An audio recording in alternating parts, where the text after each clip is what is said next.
team like Kyrie and KD, or the Lake Show with King James and AD. Wish I could match him up with the bad boys from the 80s, but no black and white, I need that in HD. HenDawgz.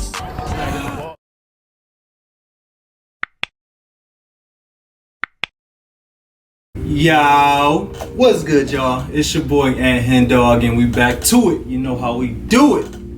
How a 0-star recruit became an NBA superstar. Shout out to Ja Morant. Did y'all see that dunk last night? The dunk on Malik Beasley, man. That was one of the craziest dunks I've ever seen. I'm gonna definitely throw that in the back. But that dunk was insane, man. Like, I haven't seen too many dunks like that. Like, I kind of compare that one to the Anthony Edwards dunk. Yeah, I gotta throw Anthony Edwards in here because that's my favorite player. The one against Toronto that Anthony Edwards had, I kind of throw this Ja Morant dunk up there. I ain't gonna say it's better than that dunk, but you kind of gotta put that in the same category. That was crazy, but shout out to Ja, man. This year, Ja is going crazy. Like, at first, when he first got most improved, I kind of was like, it feels kind of disrespectful to him in a way, because it's like, when I think of most improved, I kind of think of a player that was like a nobody and then turned into a somebody. Like, I don't think Ja Morant ever was a nobody in the league. Like, I ain't talking about like in high school and stuff. I'm talking about like in the league as a rookie. Like, kind of like, I don't think it's possible. I didn't think it was possible to kind of get rookie of the year, which means you was the best rookie and then get most improved a couple years later. Like, I feel like that kind of didn't really make sense to me. But after looking at the numbers, man, it makes perfect sense. He averaged 19 and I think 7 last year, and now he averaged like 27 and 6. So like, I get it. Ja Morant this year is literally became a superstar. Like, he was an all-star, on the verge of being an all-star, you know, the first couple years, but this year he's a superstar. Like, I don't want to take nothing from him. So let's get into this video by Nonstop Sports. It's gonna kind of explain how he became a 0-star recruit. You know, went to Murray State. Murray State is a mid-major. I don't even know if it's a mid-major. It might even be a low major. Like, that's a really small school. So the fact that he became from there to who he is today, man, that's remarkable. That's inspiring. That's just super dope, man. It's super dope. So let's get into this video. But before we get into it, make sure you subscribe to the channel if you haven't already. Make sure you like this video if you like this video, and go ahead and write something in the comments. Write what other videos y'all want me to react to. But yeah, let's get into it. How a 0-star recruit became an NBA superstar. Let's get it. From a small-town 0-star recruit to the most electrifying player in the NBA today. This is the story of Ja Morant.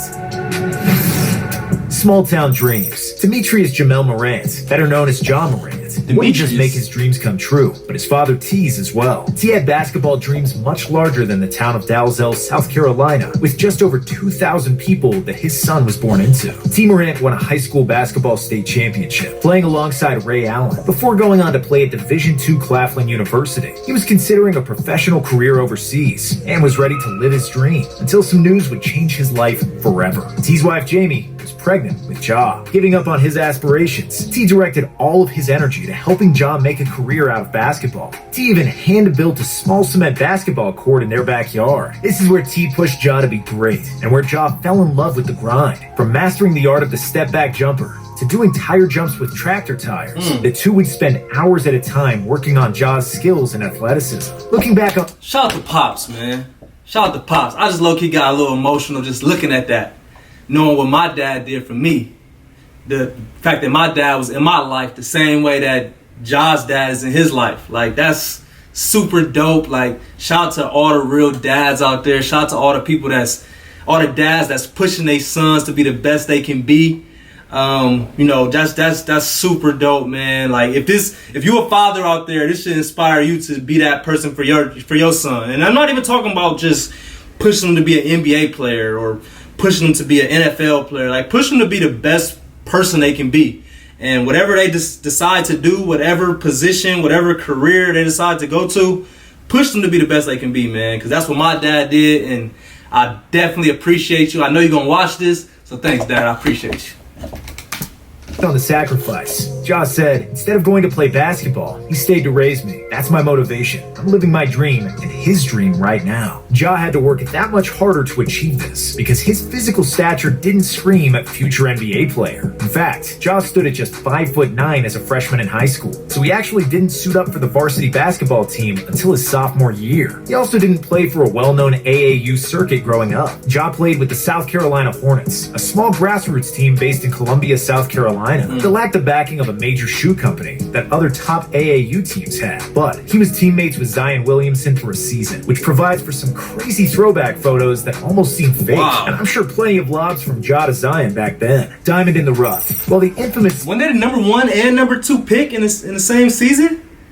That's crazy. Like, let me know if that's ever happened before where the number 1 pick and the number 2 pick was on the same AAU team. Like, I think that's really unheard of for real. Saying is, curiosity killed the cat. Curiosity led to Ja getting discovered. Even though Ja was coming off a season in which he received all-state honors as a junior in high school, he was not being recruited by colleges. The summer before his senior year, Ja was a late addition to a camp put on by Chandler Parsons' AAU program. Murray State assistant basketball coach James Kane was there scouting a different player at the time. Kane ventured down a hallway in pursuit of the concession stand, and as he was eating his Doritos and sipping on a soda, Kane heard balls bouncing in an auxiliary gym. So out of curiosity, he decided to take a peek. He was immediately taken aback by Ja's play in a game of 3-on-3 and said it only took a few minutes to realize Ja was special. Kane was so impressed with what he saw that he had Murray State's head coach Matt McMahon drive up to the camp to personally witness Ja in action. McMahon quickly agreed with Kane's assessment, so Murray State's recruitment of Ja began. When it came time to offer a scholarship, Ja was so under-recruited at the time that his mom asked Kane if the scholarship was for 4 full years. I just started laughing. I was like, yeah, it's a 4-year scholarship, but he's only going to be there for 2 years, said Kane. At the time, 24/7 Sports and Rivals, two of the most notable voices in rating high school athletes and following their recruitments, didn't even give Ja a rating and showed him as having 0 offers outside of Murray State. But Kane firmly believed that his hankering for a snack resulted in him finding a diamond in the rough as Ja committed to play for Murray State, making a name for himself. When Ja first arrived at Murray State, he was faced with the harsh reality that Before we get into the Murray State career, I kind of want to just talk about the whole ranking situation. And for any kids that's watching this video, the rankings, man, is just take it with a grain of salt. Because you can be right here one day and you could be right here the next day. Like, that's literally how those rankings are. Like, it's not anything set in stone. You can go in there, like you can go in there and literally be the 99th recruit. Go to a very, really good tournament, ball out. Next time you look at that same ranking book, you'll be 37. So like that stuff doesn't really matter for the most part, man. Just go out there and play. Whoever's in front of you at that game, at that moment, just try to beat them. Just try to be the best player you can be in that game, and I promise you, you'll be okay. I promise you. Like, don't get too caught up in, well, this player is ranked here, so he should be doing this, or this player is ranked here, so he should get that rebound. He shouldn't. Like, no, fuck all that. Fuck all that. Basketball is basketball. Like, if people would really just rely on rankings, Ja Morant wouldn't be where he's at, because there's no way possible that there should be a 0-star recruit that, had 1 scholarship offer.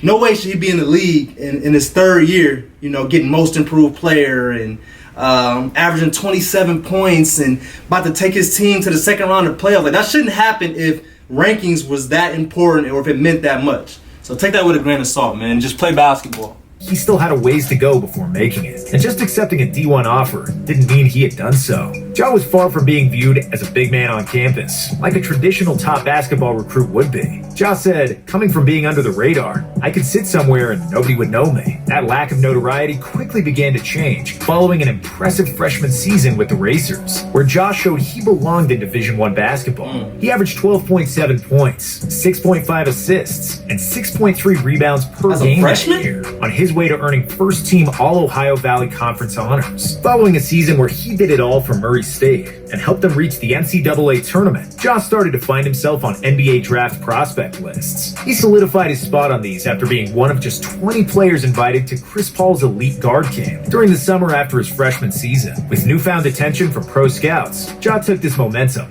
and ran with it. as he grabbed the attention of the college basketball world with his sophomore campaign. That season, Ja averaged 24.5 points, 10 assists, 5.7 rebounds, and 1.8 steals per game. Ja was named OVC Player of the Year, as he became the first NCAA player to ever average more than 20 points and 10 assists per game, as he also led the country in assists that year. His popularity then soared after shining under March Madness's bright lights. In a first-round win, he became just the 8th player in tournament history. I was just gonna say that too. I think that's what, I know that's what really turned him up. Like, don't get me wrong, the 24.5 points with the 10 assists, like, that's crazy. That's crazy, but none of that would have mattered if he wouldn't have went to March Madness and showed out. So, shout out to March Madness, man. To record a triple-double, as he recorded 17 points, 16 assists, and 11 rebounds. Even though he and the Racers fell in the next round, Ja didn't go out quietly, going off for 28 points. Ja became the talk of the entire basketball community and declared for the 2019 NBA Draft, making the jump.